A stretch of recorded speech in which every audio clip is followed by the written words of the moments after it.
Good evening, everyone.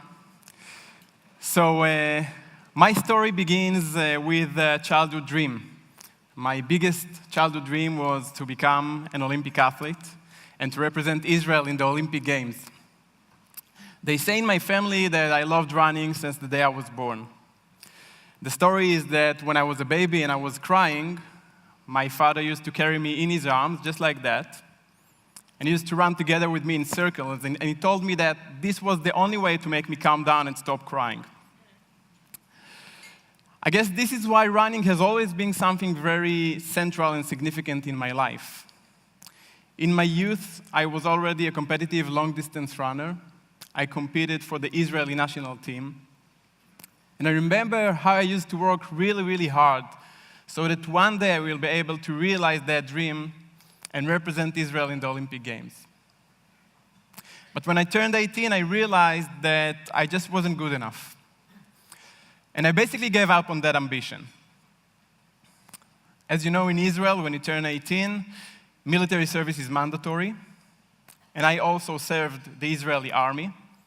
I was accepted to a special forces unit called 669. It's the Israeli Air Force Rescue and Evacuation Unit. And the unit's mission is saving lives. We used to do rescue operations from any scenario that you can think of, from land, from the water, from the air. But I think that the most important things in my military service period were the people that I saved during my operations. And those people that I met at the field were people in the deepest crisis situations. People whose life are at risk, people who are suffering from pains and injuries. And so I think that the true job that I had as a combat rescue soldier was not only to do the technical things in a high professional level, but mostly to know how to be human. You see, in order to cope with this kind of situation and to do these things, you have to be the kind of person that always looks for the optimistic point in an impossible situation. The military service actually exposed me for the first time in my life to these kind of scenarios, but I think that it gave me a lot of tools to do completely different things in my life, and I will tell you more about it within the next few minutes. So this is another picture from our military service period, a picture of myself and my grandfather, Abraham. That picture was taken in the annual Memorial Day for the Israeli fallen soldiers, which is for our family a very important day. And the reason is Moshe. Moshe is my uncle, my father's older brother. He's 17 years old in this picture, and as you can see, he was also a long-distance runner in his youth. But about 2 years later, the year was 1973, and the Yom Kippur War began. As you know, Yom Kippur War is one of the most traumatic events in the Israeli history. Thousands of wounded civilians and soldiers. In that war, Moshe was a combat soldier in an elite unit of the paratroopers called Sayeret Haruv. On the last day of the war, Moshe and his team got one last mission: to rescue a team of paratroopers that were stuck inside a town called Suez, in the north of Sinai Desert in Egypt. That picture was taken just before they went on that last mission. Moshe is the guy with the glasses on the left-hand side. 2 minutes later, an Egyptian missile hit them, and Moshe was killed on the spot. It was probably the deepest tragedy in our family's history. But my grandparents, when they lost Moshe, they decided to choose life. And the year after Moshe was killed, they decided to bring new life to the world, Tal. And this is Tal, my aunt, who was born as a result of Moshe's death. But Tal, to our family, she is a symbol for hope and for the fact that life are much stronger than any crisis that a person might go through. 10 years later, I was born, and when I was born, my parents decided to name me after Moshe. So this is why my full name is Gai Moshe. And as I told you before, I did my first steps as a runner in my father's arms, but actually we've been running together ever since. About 15 years ago, my father and I were browsing the internet, and we suddenly came across this very unusual ad. It had just one sentence: "Wanted, a runner with soul." Now, I don't know how to explain why, but there was something about the wording of the ad that just captivated us. And we decided to reply. We discovered the ad was published by Beza, who was born blind. Beza is exactly my age, 35 years old today. And Beza was born in Ethiopia. When he was born, his father abandoned him because he was ashamed of his newborn blind son. When Beza was 7 years old, he made an aliyah to Israel. And about 15 years ago, when Beza was 20 years old, he decided he wanted to pursue his biggest dream. He wanted to start running. But a blind person can't run alone, right? He needs someone to guide him. He needs someone to be his eyes. And that was the reason why Beza was looking for someone to run with. I remember the first time we met Beza, and the first thing that Beza told us is that he wasn't only blind, he was also a heavy smoker, and he has never run before.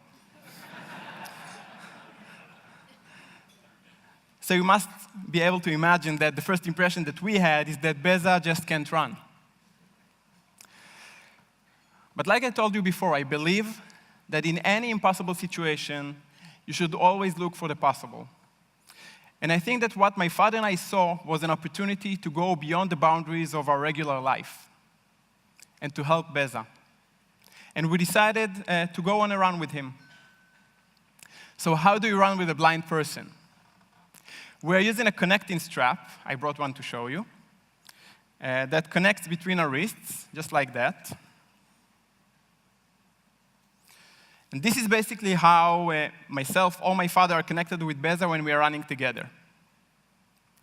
And I remember the first time I ran connected to Beza, and immediately I felt his body movement and his pace of running. And in these moments, I realized that all the competitive element of running had to be pushed aside.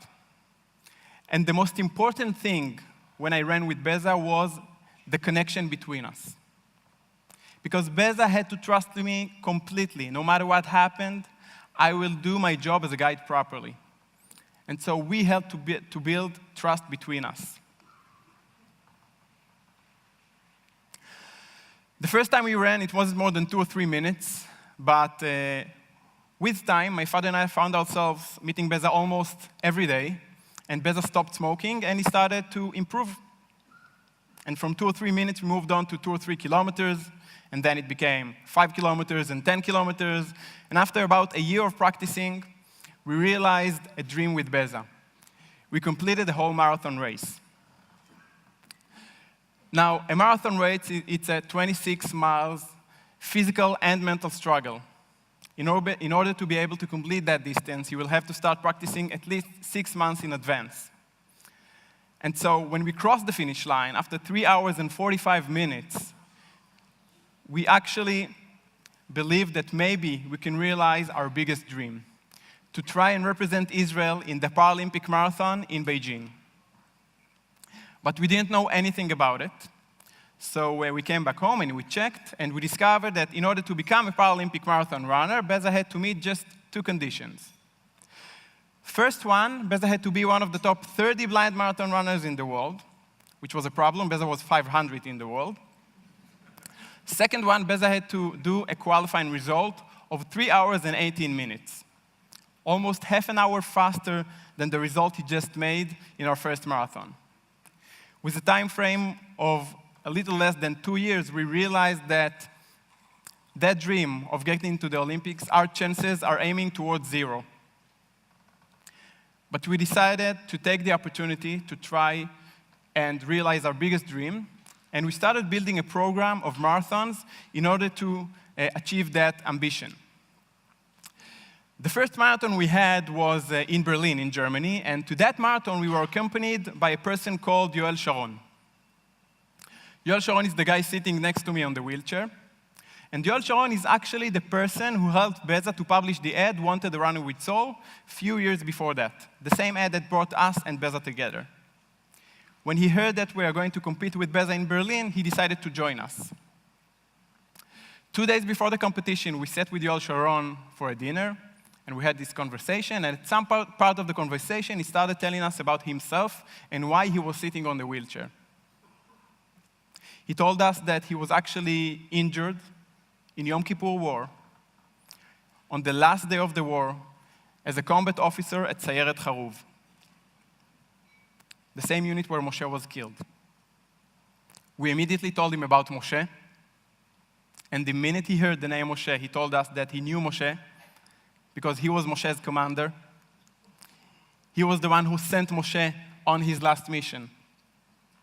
And if you remember the picture that I showed you before, so Moshe is the guy with the glasses on the left side, and Kisharon is the person in the middle in front of everybody. It turned out that the same bomb that killed Moshe was the bomb that put Kisharon on a wheelchair for the rest of his life. More than that, in a way, the same event that took Moshe away from us is the event that brought us and Beza together. Because 20 years later, as a result of his injury, Kisharon decided to devote himself for activities for people with disabilities, and through that he met Beza, helped him publish the ad, and the rest is history. So I want to go now to our attempts to qualify for the Olympic Games, and I want to take you to our last chance marathon in Amsterdam, which took place just a few months before the Paralympic Games. We were with our backs to the wall. And I especially remember the last part of that marathon.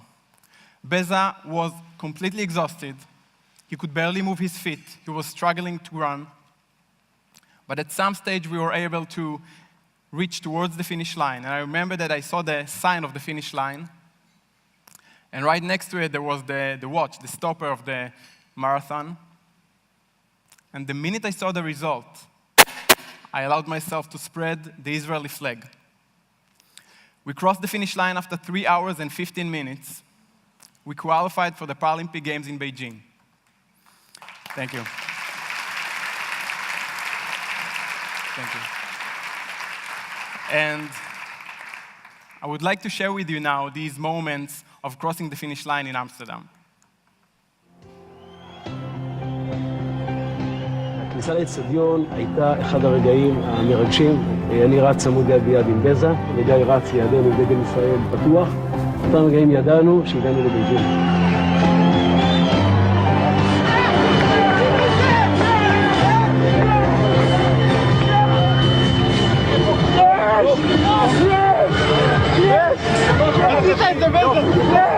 Tell him, man. Yes!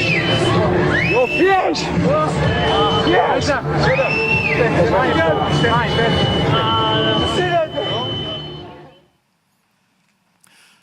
Thank you.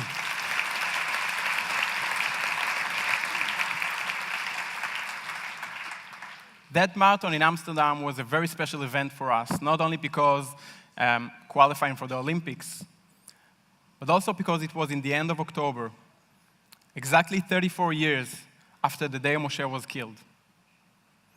And being Guy Moshe, running there with the Israeli flag together with my father, I remember thinking about my grandparents who went through the most horrible thing a person can go through. They lost their older son. But to me, they are a model of how a person should choose life and how a person should find the possible in any impossible situation. Several months later, we were already in Beijing, in the Paralympic Games. And being there, running with Beza the Olympic marathon, it was an outstanding experience. And again, I would like to take you to the last part of that race. Beza was injured towards the finish line, but he was able to survive the distance. And right before my father and Beza crossed the finish line, in front of 100,000 people in the crowd, my father decided to do something that he has never done before.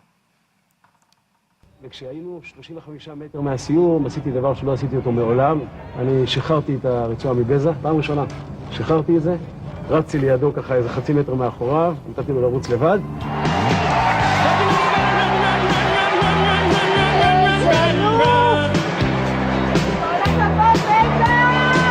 All right,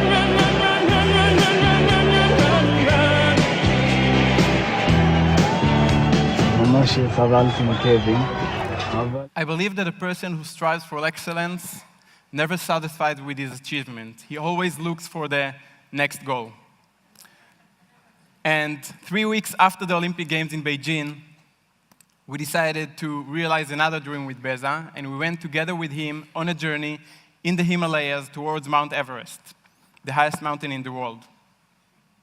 It was a 2-week journey, climbing up to an altitude of over 20,000 feet above sea level. And in that environment, the conditions goes to the extreme. Temperatures drop below zero. The trails are very complex and dangerous to walk.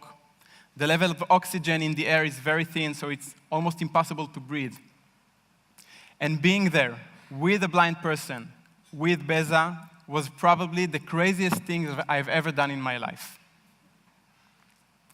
But I also believe that in these challenging places, where all the difficulties come, this is where the true deep human relationships are being created. And one of the biggest gifts that we got out of this journey was the strong relationship that we had afterwards.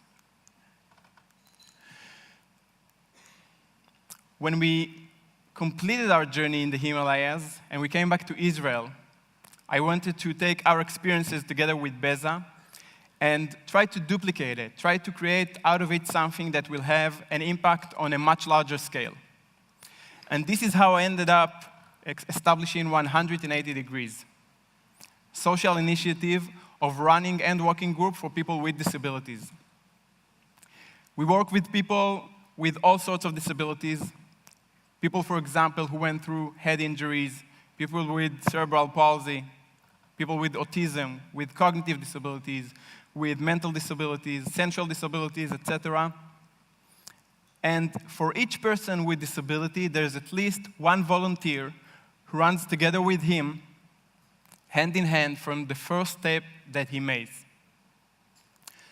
I believe that running is an amazing tool to achieve that vision. And our vision is not only to make sports accessible for them, it's also about bringing together people from different sectors in Israeli society. Running enables us to experience very powerful experiences, failure or success, sadness or happiness. And as human beings, when we experience these kind of experiences, we become much more open and authentic towards other people. And this is how true human relationships are being created, even among people who, if it wasn't for running, would never have met each other. Today, we train hundreds of people throughout Israel, and I think that what I've learned from my journeys with Beza and from training these people is the most important things in life. To be human, not feeling sorry for them, to look at them at eye level, and especially to try and create as many common experiences as possible together with them. The girl that you see here in the picture on the left side, her name is Karmit.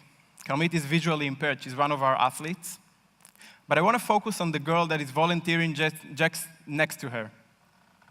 The volunteer is Adi, and Adi is my wife. We've met each other for the first time 9 years ago when she came to volunteer in one of my groups. And today we are already married and we have 2 kids, Danielle and Charlie. And you know, Danielle and Charlie are still babies. They sometimes wake up in the middle of the night crying. And whenever I go to make them calm down and I hold them in my arms, it reminds me that when I was a baby, my father used to carry me in his arms, running with me in circles. And I can tell you that our children are also very attached to running. But I also know that when I look at my children, they inspire me and drive me to create the best world possible for them to live in the future. A world where every person can be just who he is. A world that embraces inclusiveness and diversity. And especially a world where we never, ever give up on our ambitions and dreams. Thank you very much. Thank you.